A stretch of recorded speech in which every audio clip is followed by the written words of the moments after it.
స్వాగతం. ఇక మనతో పాటు ఇప్పటివరకు తిరుపతిలో ప్రజల అభిప్రాయాలు మనం విన్నాం. వాటికి సంబంధించి విశ్లేషణ అందించడానికి అజయ్ కుమార్ గారు విజయవాడ నుంచి లైవ్ లో సిద్ధంగా ఉన్నారు. అజయ్ కుమార్ గారు, సార్, ఇప్పటివరకు తిరుపతి ప్రజల అభిప్రాయాలు మీరు విన్నారు. సో ఎట్లా అనిపిస్తోంది? ఏపీలో రాజకీయం మరో దశకు చేరుకుంది. టీడీపీ అభ్యర్థులపై ప్రత్యర్థులు గురిపెట్టారు. హైదరాబాద్ లో ఆస్తులున్న వారే లక్ష్యంగా బెదిరింపులకు దిగుతున్నారు. పలానా వారిని కలవండి అని హెచ్చరికలు చేస్తున్నారు. టీఆర్ఎస్ ని యూజ్ చేసుకొని వైసీపీ ఈ విధంగా హైదరాబాద్ లో ఉన్నటువంటి టీడీపీ అభ్యర్థుల ఆస్తులలో చిన్నపాటి లిటిగేషన్, చిన్నపాటి ఇబ్బందులను గుర్తించి వాళ్లను బెదిరించే ప్రయత్నం చేస్తోంది. ఒకవేళ వాళ్ళు నామినేషన్లు వేస్తే ప్రచారానికి వెళ్లకుండా చివరి క్షణంలో విత్డ్రా చేసుకునే విధంగా చేసి అక్కడ సరైన అభ్యర్థి లేకుండా ఏపీలో ఏదైతే టీడీపీ కంటెస్ట్ చేస్తున్న ఏరియాలో చూసే ప్రయత్నం చేస్తున్నారు. తద్వారా అక్కడ టీడీపీ ఓడిపోవాలని ప్రయత్నం చేస్తున్నారని కూడా వాళ్ళందరూ మాట్లాడడం జరుగుతుంది. ఏం చెప్తారు? పవన్ గారు, మనం గత కొంతకాలంగా పవన్ గారు వినిపిస్తుందా? మాట్లాడండి. హలో, మాట్లాడండి అజయ్ కుమార్ గారు.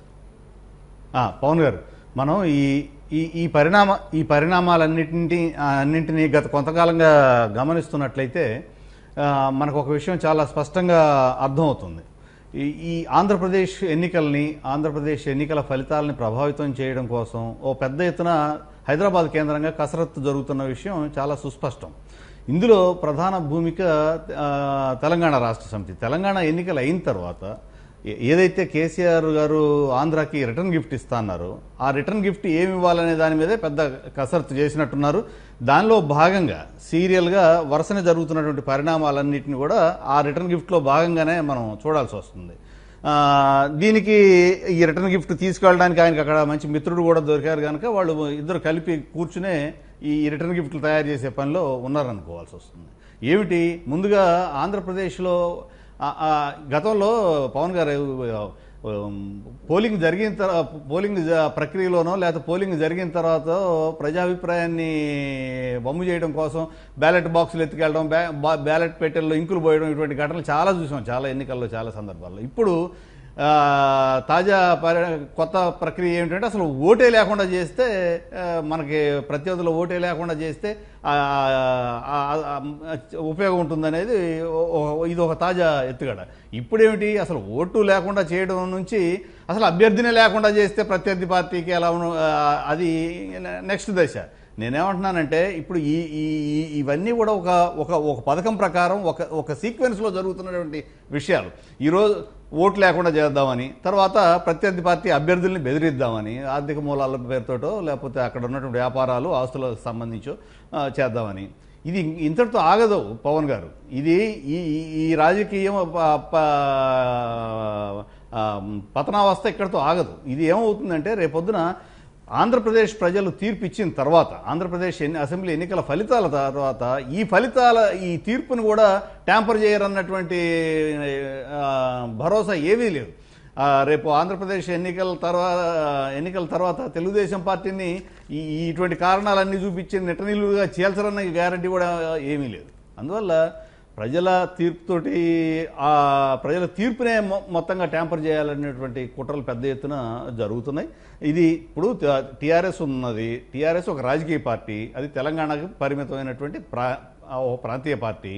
దానికి ప్రయోజనాలు, దాని రాజకీయ పెరిఫరీ ఇవన్నీ కూడా తెలంగాణకే పరిమితం.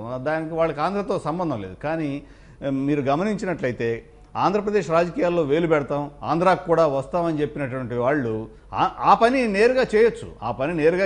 ఆంధ్రప్రదేశ్కి రావచ్చు, ఆంధ్రప్రదేశ్లో కార్యాలయం పెట్టుకోవచ్చు, లేకపోతే ఆంధ్రప్రదేశ్లో కూడా ఒక శాఖ పెట్టుకోవచ్చు. మీకు అంత ప్రజాదరణ ఉంటే ఆంధ్రప్రదేశ్లో పోటీ చేయొచ్చు, అభ్యర్థులు నిలుపుకోవచ్చు. లేదు, ఇక్కడ మీకు మిత్రపక్షం ఉండేట్టయితే మాకు వీరే మిత్రపక్షం ఆంధ్రప్రదేశ్లో, మేమిద్దరం కలిపే ఆంధ్రప్రదేశ్ను ముందుకు తీసుకెళ్తామని నేరుగా ఒప్పందం పెట్టుకుని పోటీ చేయొచ్చు.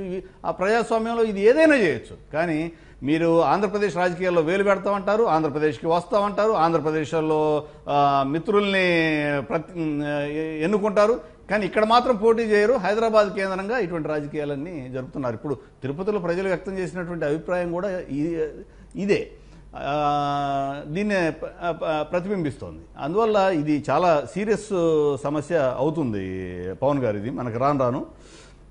ఓకే. రైట్ అజయ్ కుమార్ గారు ఇప్పుడు ఒక చిన్న విరామం తీసుకుందాం. విరామం తర్వాత మా కరెస్పాండెంట్ రాజబాబు రాజమండ్రి నుంచి లైవ్ లో సిద్ధంగా ఉన్నారు. అక్కడ ప్రజల అభిప్రాయాలు తెలియజేయడానికి వాళ్ళతో మాట్లాడిన తర్వాత వాళ్ళకు సంబంధించినటువంటి అభిప్రాయాలకు సంబంధించి విశ్లేషణ కొనసాగిద్దాం. చూస్తూనే ఉండండి ఏబిఎన్.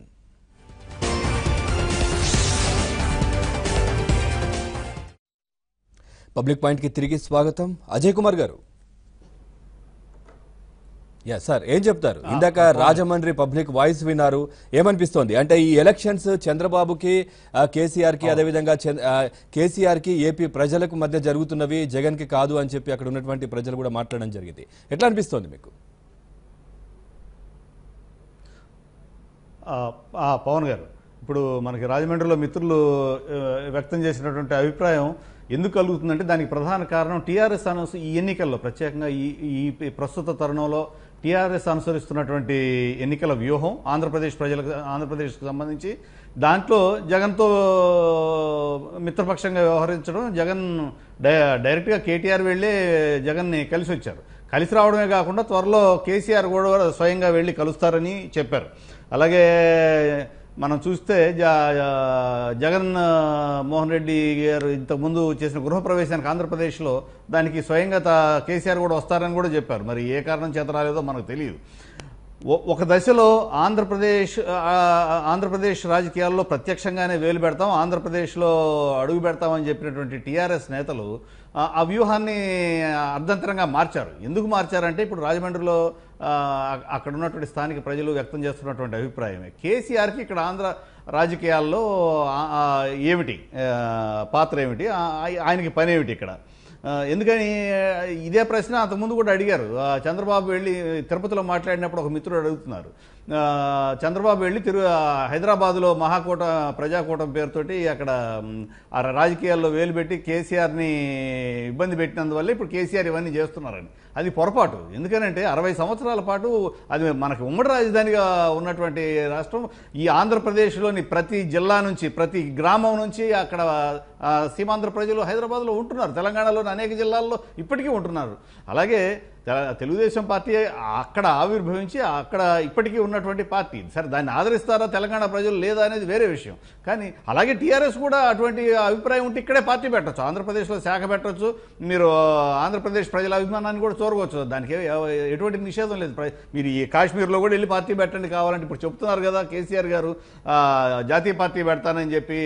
ఓ పక్కేమో కాంగ్రెస్ ముక్త బీజేపీ ముక్త దేశం అని చెప్తున్నారు, రెండో పక్కేమో జాతీయ పార్టీ పెడతారంటున్నారు. అందువల్ల ఇవన్నీ కూడా ఆంధ్రప్రదేశ్లో ఇప్పుడు ఈ కంటెక్స్ట్, ఎన్నికల కంటెక్స్ట్లో చూసినట్టయితే ఇది ఒక రకమైన వికృత క్రీడ.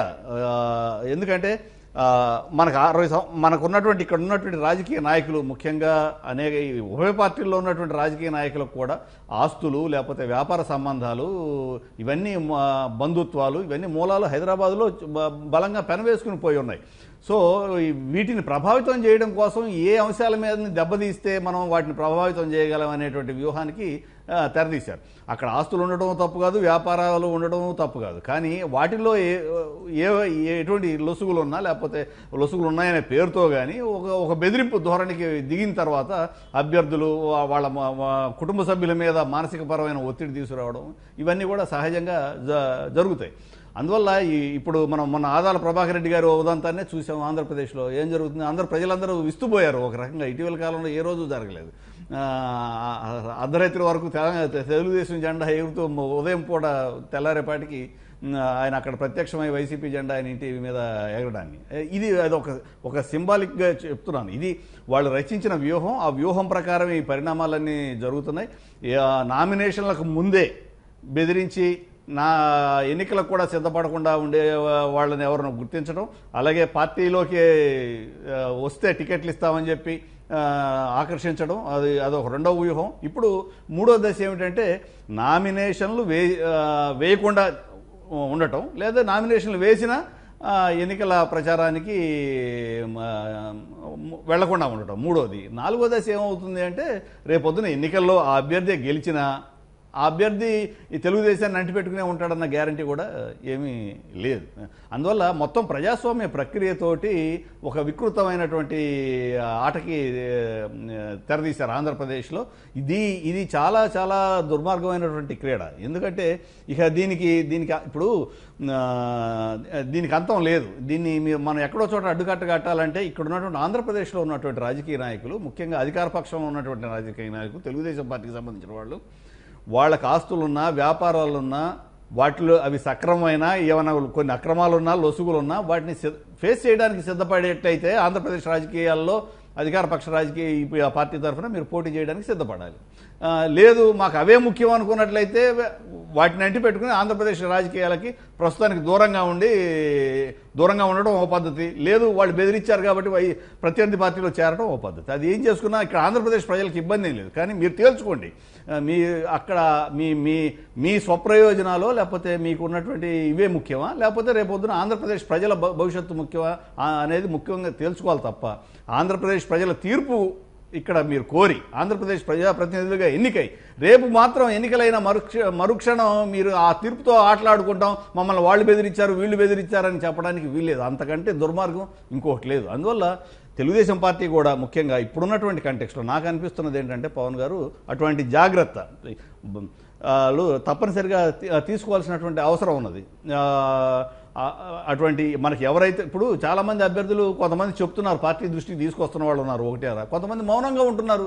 ఈ మౌనంగా ఉంటున్న వాళ్ళు రేపొద్దున భవిష్యత్తులో ఏం చేస్తారనేది చాలా కీలకం అవుతుంది. అసలు ఇక్కడ ఆంధ్రప్రదేశ్ ప్రజల తీర్పునే తొంగలో దొక్కడానికి దోహదం చేస్తారు, అధికార పార్టీని ఎడితిరిగి దెబ్బతీయడానికే ప్రయత్నం చేస్తారనుకోండి, అది వేరే విషయం. కానీ ముఖ్యంగా ఏంటంటే ఆంధ్రప్రదేశ్ ప్రజల తీర్పుతో ఆటలాడదామని చేస్తున్నటువంటి ఈ క్రీడని ఆంధ్రప్రదేశ్ ప్రజలు ఎట్టి పరిస్థితుల్లోనూ కూడా సహించకూడదు. ప్రజలు తమ నచ్చిన ఇప్పుడు ఆంధ్రప్రదేశ్ విభజన జరిగిన తర్వాత ఇప్పుడు ఉన్నటువంటి స్థితిలో మనం ఈ 5 ఏళ్ల ప్రయాణం మన నడక ఎలా సాగింది, వివిధ రంగాల్లో వ్యవసాయం, పరిశ్రమలు, ఉపాధి, లేకపోతే వెనుకబడిన ప్రాంతాల అభివృద్ధి, అలాగే కేంద్రం నుంచి సాధించుకోవాల్సినటువంటి నిధులు, హక్కులు, వీటన్నిటి పట్ల మనం ఏం చేయగలిగాం, ఏం చేయలేకపోయాం, అటువంటి విజయాలని వైఫల్యాలని సమీక్షించుకుని ఆయా పార్టీల వైఖరుల్ని సమీక్షించుకుని ఆంధ్రప్రదేశ్ భవిష్యత్తు నడకకు సంబంధించినటువంటి ఒక మార్గాన్ని దిశని ఆంధ్రప్రదేశ్ ప్రజలు నిర్ధారించుకోవాల్సినటువంటి సమయంలో ఈ దుస్థితి ఏమిటి, ఈ కుట్రలు ఏమిటి, కుట్ర రాజకీయాలు ఏమిటి, వాటి గురించి మాట్లాడుకుని ఇది కూడా ఒక వ్యూహంలో భాగమే అంటాను పవన్ గారు. Thank you very much Ajay Kumar గారు. పేపర్లో వచ్చినటువంటి వార్తలకు సంబంధించి పబ్లిక్ పాయింట్ లో ప్రజల అభిప్రాయాలకు సంబంధించి చాలా చక్కటి విశ్లేషణ అందించారు. Thank you very much. ఇది వాటి పబ్లిక్ పాయింట్. తాజా సమాచారం కోసం చూస్తూనే ఉండండి ABN.